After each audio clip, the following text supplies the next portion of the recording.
यीशु के नाम से आपको शांति मिले। प्रभु आपको बहुत ऐसे आशीष दे। एक बार फिर से मुझे खुशी हो रही है आप लोगों के साथ परमेश्वर के वचन को साझा करते हुए, बांटते हुए। प्रभु का बहुत धन्यवाद। इन दोनों परमेश्वर कई प्रकाशनों से और कई प्रकार से हम लोगों को परमेश्वर के वचन की आशीषों से तृप्त करते जा रहे हैं, और उसका मकसद यही है ताकि परमेश्वर की जो दुल्हन है, परमेश्वर के जो लोग हैं, वो तैयार हो जाएं, और वो बहुत जल्द आ रहे हैं। क्या आप मेरे साथ आमीन बोल सकते हैं? आमीन। प्रभु आपको आशीष दे। आज हमारे जो अध्ययन का केंद्र बिंदु है वो मत्ती रचित सुसमाचार, उसका 5वां अध्याय 21 और 22 पद है। मत्ती रचित सुसमाचार 5वां अध्याय 21 और 22 पद है। आपने अपने जीवनों में बहुत सारे ऐसे विषयों के ऊपर ध्यान दिया होगा जहां मैं और आप, शत्रु हमें कई बार इस्तेमाल कर लेता है कुछ ऐसी चीजों में जहां हम अपने जीवन के अंदर सोच विचारों को नहीं कर पाते, परमेश्वर के वचन के दिए गए नियम कानूनों के ऊपर ध्यान नहीं दे पाते, और एकदम से इतने हाइपर हो जाते हैं, इतने ज्यादा हम लोग क्रोध से भर जाते हैं कि हम आओ देखते हैं न ताओ और गलत कदमों को अपने जीवन में उठा लेते हैं। आज बहुत सारे लोग इस क्रोध के आवेश में आके, इस क्रोध के चक्कर में बहुत सारे नुकसानों को अपने जीवन में झेल रहे हैं। आप ठीक सुन रहे हैं, मैं आज क्रोध के विषय के ऊपर बात करने जा रहा हूं, और बाइबल क्रोध के विषय में क्या जवाब देती है, हम इस बात के ऊपर चर्चा करेंगे। और मुझे पूरा विश्वास है कि जब हम इस शिक्षा के अंत में आएंगे तो हम इस विषय के ऊपर न केवल चर्चा कर रहे हैं, लेकिन आज के प्रचार का शीर्षक है क्रोध एक अभिशाप या श्राप। क्रोध हमारे जीवन के अंदर जो एक शरीर की भावनाओं के द्वारा उठने वाली एक प्रतिक्रिया है। जब हम कुछ सुनते हैं, सोचते हैं, उस पे मनन करते हैं और एकदम से आवेश में आके एक एक्शन ले लेते हैं, क्रोध में आके। ये इमोशनल या भावनाओं के से उठने वाला एक प्रतिरोध है, और जब ये होता है हमारे जीवनों में तो इसमें हमारे एक्शन जो है वो कई बार विचारों के आधार पे, जो कि नकारात्मक होते हैं या गलत होते हैं, उसके ऊपर मनन मंथन जब हम लोग करते रहते हैं तो हमारा शरीर एक एक्शन, प्रतिक्रिया को जन्म देता है, जिसके कारण बहुत सारी चीज अच्छी होने की बजाय खराब हो जाती है। आप मसलन अपने जीवन में बहुत सारी चीज़ों को देखते होंगे, अपने घर परिवार, उठते बैठते, जॉब पे जब जाते हैं, हम रोड में चल रहे हैं, हमारी गाड़ी जा रही थी और गाड़ी में जाते जाते किसी ने हमें कुछ कह दिया, प्रतिक्रिया कर दी, या छोटी सी टक्कर या चोट लग गई, और कई बार हम क्रोध से भरते हैं और उसका जो प्रतिक्रिया, एक्शन हमारे जीवन से निकलता है वो खराब निकलता है, और उसके बाद में उसके फल हमें भुगतने पड़ते हैं। परिणाम जो होता है वो कई बार बहुत ज्यादा बुरा हो चला जाता है। मैं उस क्रोध की बात नहीं कर रहा हूं जो कि एक नेचुरल या स्वाभाविक क्रोध है, जिसमें पापा मम्मी अपने बच्चों को ताड़ना देते हैं और उन पे कई बार पिटाई करते हैं, हाथ उठाते हैं। उस क्रोध की बात नहीं कर रहा हूं। एक ऐसा क्रोध जो अभिशाप है, श्राप है, पीढ़ियों से चलता आ रहा है और हमारे जीवन के अंदर नुकसान को लेके आया। यीशु मसीह ने मत्ती 5:21 में बोला, तुम सुन चुके होगे कि पाश्चात्य समय में, पुराने समय में कहा गया था, तुम हत्या ना करना। जो कोई हत्या करेगा उसे न्याय के दिन में बहुत बड़े महासभा में या एक सभा में न्याय के दिन दंड को झेलना पड़ेगा। दंड उसके जीवन में आएगा, उसे उसका जो उसने काम किया है उसका बदला या प्रतिफल मिलेगा, दंड मिलेगा। लेकिन मैं तुमसे कहता हूं, 22वां पद, मत्ती रचित सुसमाचार 5वां अध्याय 22वां पद, मैं तुमसे कहता हूं, जो अपने भाई के ऊपर क्रोध करेगा, न्याय के दिन उसको दंड, महासभा में, कचहरी में दंड मिलेगा। अब यहाँ यीशु मसीह कौन से क्रोध की बात कर रहे हैं, इस बारे में हम लोग सीखने जा रहे हैं। यीशु मसीह ने हत्या और क्रोध को पैरेलली, तुलनात्मक तौर से जोड़ दिया है। यानी कि यीशु मसीह ने हत्या करने वाला व्यक्ति और जो अपने भाई पे क्रोध कर रहा है, इसकी सजा एक ही होगी, इसका दंड एक ही होगा। या ये दोनों यीशु मसीह जो साक्षात ईश्वर हैं, परमेश्वर हैं, मेरे और आपके जीवनों के अंदर प्रभुता करने वाले ईश्वर हैं, प्रभु हैं, मालिक हैं, सृष्टि के रचयिता हैं, वो दोनों ही बातों को, हत्या की, मर्डर की बातों को और अपने भाई, अपने जाति भाई के ऊपर क्रोध की गई बातों को एक तौर पे देख रहे हैं। और बाइबल जवाब देती है इनका दंड जो है वो मिलेगा अंत के दिनों में, कचहरी या न्यायालय के अंदर, जब मैं और आप सारी मानव जाति को अपने जीवन में किए गए कर्मों की सजा मिलेगी। और उसमें से एक कर्म या एक कार्य है क्रोध। क्रोध कैसे उत्पन्न होता है? हमारे जीवन के दिमाग में, मस्तिष्क में चल रही विचारधाराओं को जब हम लोग मनन मंथन करने लगते हैं, वो क्रोध का रूप ले लेती है, जलन, ईर्ष्या का रूप ले लेती है। और उसकी प्रतिक्रिया, एक्शन कुछ भी हो सकता, मसलन किसी को मारना, मसलन किसी के विषय में जाके झूठी गवाही देना, मसलन या उदाहरण के तौर पे किसी के ऊपर हमला कर देना। बाइबल में यीशु मसीह ने इस क्रोध के बारे में जो बताया है, एक विलियम बार्कले नाम का एक व्यक्ति है, वो बताता है 4 चीजों को। पाश्चात्य ग्रीक या यूनानी भाषा में, जिस भाषा में बाइबल लिखी गई है, नया नियम खासकर, उस भाषा में विलियम बार्कले बताते हैं कि पुराने नियम में इस भाषा का उपयोग करते हुए जब ये लिखी जा रही थी, इसका मतलब क्या था? इसके 4 प्रकार के मतलब पाए जाते थे।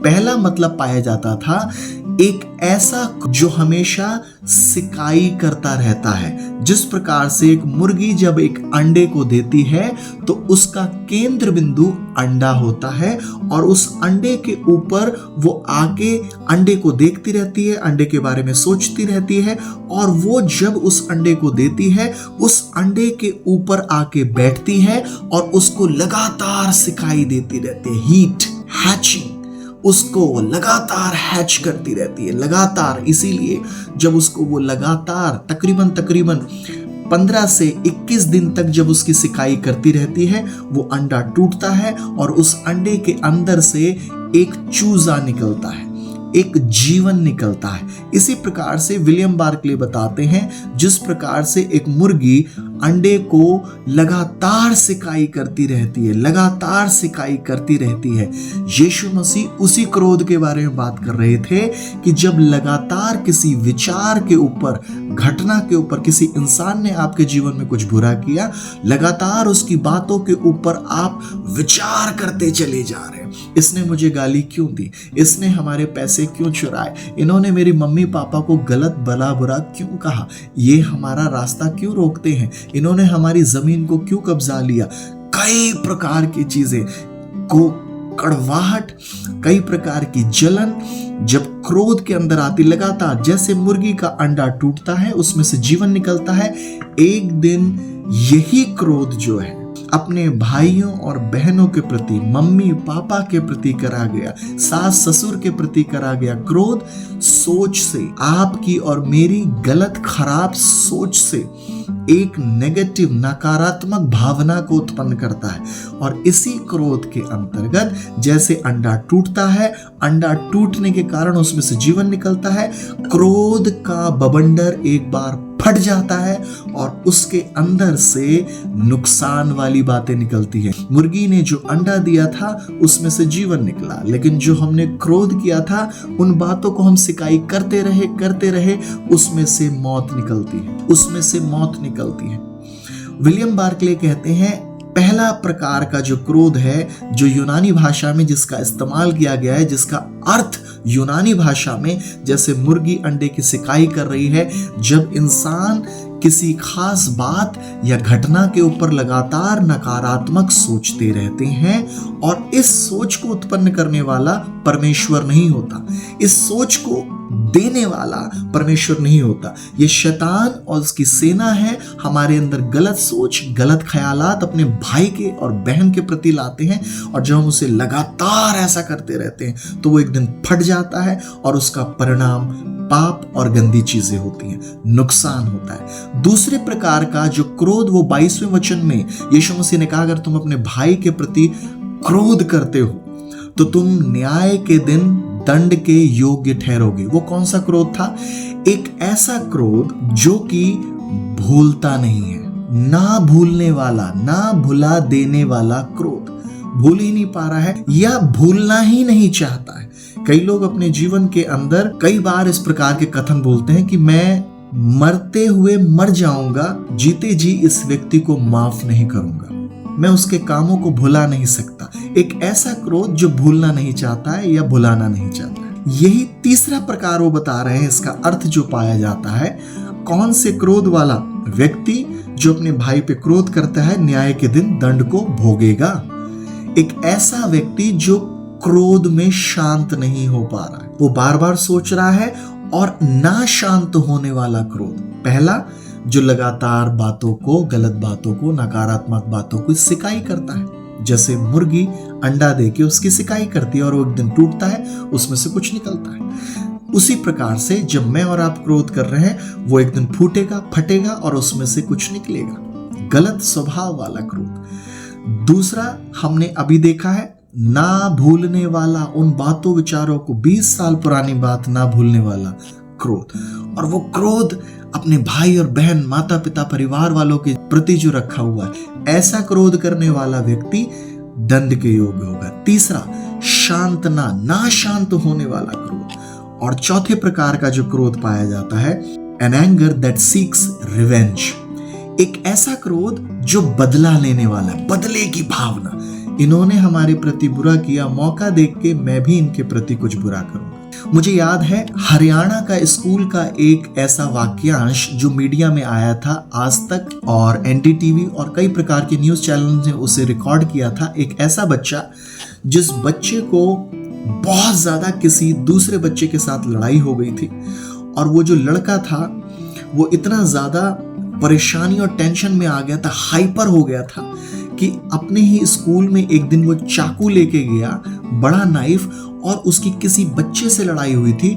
वो क्रोध में इतना ज्यादा भर गया था, क्रोध के अंदर, कि वो उन ख्यालातों के ऊपर मनन मंथन करता चला जा रहा था। वो उसे भूल नहीं पा रहा था। वो उसका क्रोध रात दिन शांत होने की बजाय बढ़ता चला जा रहा था, और उसने ठान लिया था कि इसका मैं बदला लूं। अगले ही दिन वो स्कूल में जाता है और वो लड़का इतना बड़ा चाकू अपने बैग के अंदर लेके जाता है, और उत्तेजना की भावना में क्रोध उसके जीवन में इतना आया कि उसने उस चाकू को निकाला, और सुबेरे ही जैसे पहला बच्चा जो स्कूल में अंदर आया, छोटी क्लास का, और वो टॉयलेट में गया, उसके पीछे पीछे वो टॉयलेट में गया और उसके गले को उसने चाकू से काट दिया। एक ऐसा क्रोध जो कि लगातार अंडे की सिकाई जैसे होती है, वैसे ही विचारों को सेकता चला जा रहा है। एक ऐसा क्रोध जो किसी भी घटना को भूलना नहीं चाह रहा है, शब्द कहे गए हैं घूमते रहते हैं। एक ऐसा क्रोध जो शांत नहीं होना चाह रहा है। एक ऐसा क्रोध जो कि बदला लेने की भावना से लगा हुआ है। यीशु मसीह ने कहा, ऐसा क्रोध न्याय के दिन दंड को भुगतेगा।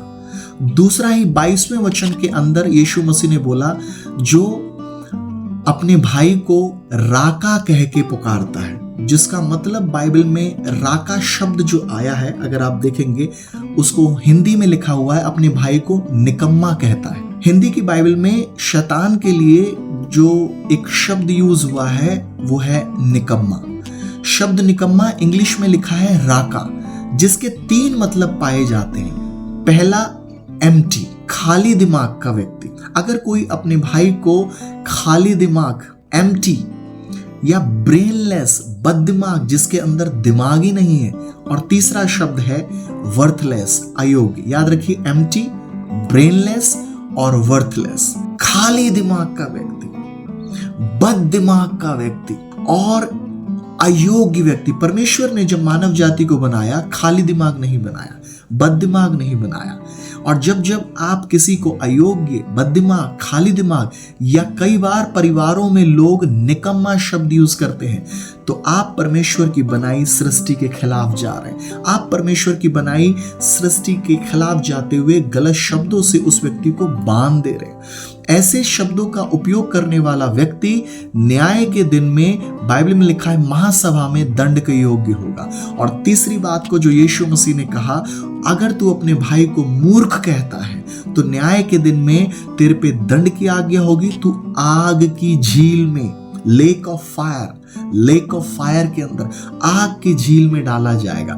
22वें पद में कहे गए, 22वें वचन में कहे गए ये जो वाक्यांश है क्रोध के प्रति, प्रियो, ये बहुत ही ज्यादा हम में से प्रत्येक को अपने दिमाग में इसका ख्याल रखने की आवश्यकता है। आज कई परिवार इस क्रोध के अभिशाप में, क्रोध के श्राप के कारण टूटते चले जा। सत्यमेव जयते नाम का एक एपिसोड आमिर खान जी के द्वारा रिलीज किया जाता था। उसमें एक घटना के बारे में बताया गया था। एक व्यक्ति ने एक नई बाइक खरीदी और वो अपने बेटे के साथ में दिल्ली में वो बाइक चला के जा रहा था, और जैसे ही बाइक चला के वो रोड जा रहे थे तो एक लड़का रोड को क्रॉस करके, तकरीबन 12 से 15 साल की उम्र का ये लड़का रहा होगा, और उसकी शॉप थी उसके पापा की। पापा ने किसी काम से उसे भेजा और वो कुछ सामान लेके रोड क्रॉस कर रहा था, और ये बाइक पे, नई बाइक खरीदा हुआ एक पिता और बेटा जा रहे थे, और वो अचानक जैसे ही रोड क्रॉस कर रहा था इस बाइक से ये टकरा गया और बाइक गिर गई, बाप और बेटा गिर गए। और वो पिता उठता है, अपना हेलमेट उतारता है, और इस लड़के को, बाप और बेटा मिलके इस 12 से 15 साल के लड़के को इतना क्रोधित हो जाते हैं, इतना क्रोधित हो जाते हैं कि वो उसके सर पे, उसके शरीर पे, उसके प्राइवेट पार्ट पे, गुप्तांगों पे हेलमेट मारते हैं। और उसके बाद में ये बात पुलिस के पास तक पहुंचती है। पुलिस आती है, इस पिटे हुए लड़के को, जिसकी खूब पिटाई हुई थी, अस्पताल ले जाती है, और अस्पताल में ले जाने के बाद उस लड़के की वहीं मौत हो जाती है। एक ऐसा क्रोध जो हत्या की ओर बढ़ाता है, एक ऐसा क्रोध जो अपने भाई की ओर शांत नहीं हो रहा है, भूल नहीं पा रहा है, एक ऐसा क्रोध जो लगातार कहे गए वचनों की सिकाई करता रहता है। और एक समय आता है जब वो क्रोध बदला ले लेता है, और वो बदला लेता है किसी को मर्डर करके, किसी के ऊपर टोना टुटका करके, किसी के खिलाफ ऐसी साजिशें करके, फंसा के, उनके खिलाफ कई वाक्यांश आपको मिलेंगे जो बाइबल के अंदर पाए जाते हैं। जैसे केन और हाबिल के विषय में हम लोग पढ़ते हैं, एक बड़े भाई ने छोटे भाई के प्रति इतना क्रोध कर लिया, इतने सोच विचार में, कि उसकी मर्डर कर दिया, उसका हत्या कर दिया। प्रियो, आज मैं आपको जो बताना चाह रहा हूं, सबोपदेशक 10वां अध्याय 9वें पद में लिखा हुआ है, हे जवान, अपनी जवानी के दिन में आनंद कर, खा पी और मगन रह, अपनी आंखों की दृष्टि के अनुसार चल, लेकिन याद रख, इन सब बातों के विषय में परमेश्वर तेरा न्याय करेगा। बाइबल में लिखा है, मरना और मरने के बाद न्याय का होना निश्चित है। जिस क्रोध के बारे में यीशु मसीह बोल रहे हैं, ये एक ऐसा क्रोध है जो पीढ़ियों से चला आ रहा है, जिसके चक्कर में परदादा, दादा, माता पिता और आगे की कई जनरेशन इसी क्रोध से ग्रसित हैं। और इस क्रोध के चलते हुए वो इतने हाइपर हो जाते हैं, भूल नहीं पा रहे हैं, भुला नहीं पा रहे हैं, और निकम्मे शब्दों को अपने परिवार में बोल के उन परिवार के सदस्यों को बांध दे रहे हैं, मूर्ख कह रहे हैं। और इनके परिणाम बहुत ही खराब होंगे। जब न्याय के दिन यीशु मसीह अपने न्याय के सिंहासन पर बैठेगा, वो किसी को नहीं बख्शेगा। बाइबल में लिखा हुआ है, लूका समाचार के अंदर 12वें अध्याय में अगर आप पढ़ेंगे, जो बातें तुम्हारे मुख से निकली है, न्याय के दिन हर एक निकम्मी खराब बात का तुम्हें भुगतान करना पड़ेगा। आज मैं आप सबसे निवेदन करूंगा और मैं आपके लिए प्रार्थना भी करूंगा। आप में से कई लोग अगर ऐसे क्रोध के साथ बार बार अपनी लाइफ के अंदर स्ट्रगल कर रहे हैं, बार बार अपनी लाइफ के अंदर संघर्ष कर रहे हैं, अगर इस प्रकार का क्रोध मेरे और आपके जीवन में चल रहा है, तो ये मेरे और आपके ब्लड में पाया जाता है। अगर आप इससे लगातार संघर्ष कर रहे हैं, तो क्यों ना हम प्रार्थना करें। क्षमा के द्वारा और अपने पाप को अंगीकार के द्वारा, मानने के द्वारा, बाइबल में लिखा है, हमारे पाप क्षमा हो जाते हैं। और इन सारे बंधनों को यीशु के नाम से काटना बहुत ज्यादा जरूरी है। इन चेनों को परमेश्वर तोड़ना चाहता है। आइए हम सब मिलके इस गंदे क्रोध के द्वारा जो भूल नहीं पा रहा है, शांत नहीं हो पा रहा है, लगातार विचार विमर्श मनन करे जा रहा है और बदला लेने की भावना अपने भाइयों को कह रहा है अयोग्य हो तुम, निकम्मे हो, नकारा हो, खराब हो, इस प्रकार के क्रोध का न्याय होना यीशु मसीह ने निश्चित तय किया है। हम लौट आए। जो लोग इन सारी चीजों से संघर्ष कर रहे हैं, ये श्राप है। क्रोध एक अभिशाप है। इसे तोड़ने के लिए यीशु मसीह ने बाइबल में कहा है, अगर तुम अपने पापों को मान लो और उन्हें मानने के बाद छोड़ दो तो तुम पे दया हो जाएगी। यदि तुम अपने अधर्म को स्वीकार कर लो तो तुम्हारे ऊपर दया हो जाएगी। मैं आपसे सबसे इस समय निवेदन करूंगा कि हम मिलकर प्रार्थना करें। मैं आपके लिए प्रार्थना करूंगा, परमेश्वर आपको इसी समय इन सारी चीजों से छुटकारा प्रदान करेगा। अगर आप विश्वास करते हैं कि यीशु मसीह मेरे और आपके पापों के लिए आया और वो हमें छुटकारा देना चाहता है, प्रभु दया करे और हमें इन सारी चीजों से छुड़ाए। आइए हम प्रार्थना करें। प्यारे पिता परमेश्वर, जितने लोग इस समय इस वचन को सुन के पश्चाताप कर रहे हैं, अपने मन को फिरा रहे हैं, मैं आपका बेटा होने के नाते प्रार्थना करता हूं उनके जीवन से ये गंदा खराब क्रोध जिसका न्याय होना है, जिसके प्रति उन्हें दंड को भोगना पड़ेगा, मैं इस समय प्रार्थना करता हूं हर एक देखने वाला और सुनने वाला व्यक्ति, चाहे वो खेत खलियानों में काम कर रहा हो, जहां तक मेरी आवाज जा रही है, चाहे इस देश का हो, चाहे किसी भी देश से बिलोंग करता है, अगर वो इन बातों को सुन के समझता है और पश्चाताप करता है, अपने अपने पापों को मानता है, तो प्रभु मैं प्रार्थना करता हूं उनके जीवन से हर प्रकार का श्राप, अभिशाप जो कि क्रोध के तौर पे उनमें पल रहा है, पनप रहा है, वो नहीं चाहते लेकिन कर बैठते हैं, मैं प्रार्थना करता हूं उनके हाथ खून से रंगे हुए हैं, उनकी जुबान गंदी बातों से ग्रसित पाई जाती है, उनके विचार जब भी उत्पन्न होते हैं गंदे और खराब उत्पन्न होते हैं। यीशु मसीह के नाम से जो दुष्ट आत्माएं इनके जीवन में काम कर रही हैं, यीशु के नाम से जब ये पश्चाताप करते हैं, मैं यीशु के नाम से हुक्म देता हूं, यीशु के पवित्र सामर्थी लहू में होकर हुक्म देता हूं, अभी और इसी वक्त इनके जीवन से ये गंदा क्रोध वाली आत्माएं जाने पाए, इनका छुटकारा यीशु के नाम से अभी होने पाए, इनके जीवन के अंदर पवित्र आत्मा का सामर्थ कार्य करने वाला बन जाए।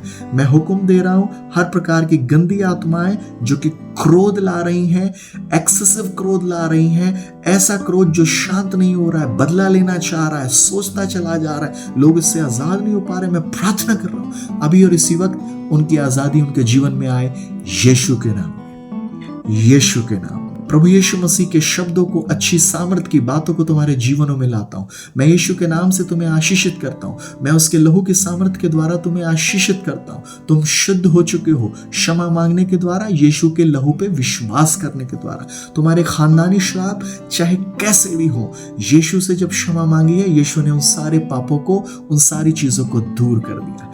प्रभु मैं धन्यवाद करता हूं हर एक को आजाद करने के लिए, और आपकी शांति इनके अंदर बरकरार रहने वाली बन जाए। मैं इनके ऊपर पवित्र आत्मा के लहू की छाप लगाता हूं, कोई भी शक्ति इनके जीवन से इन वचनों को चुरा के ना ले जाए।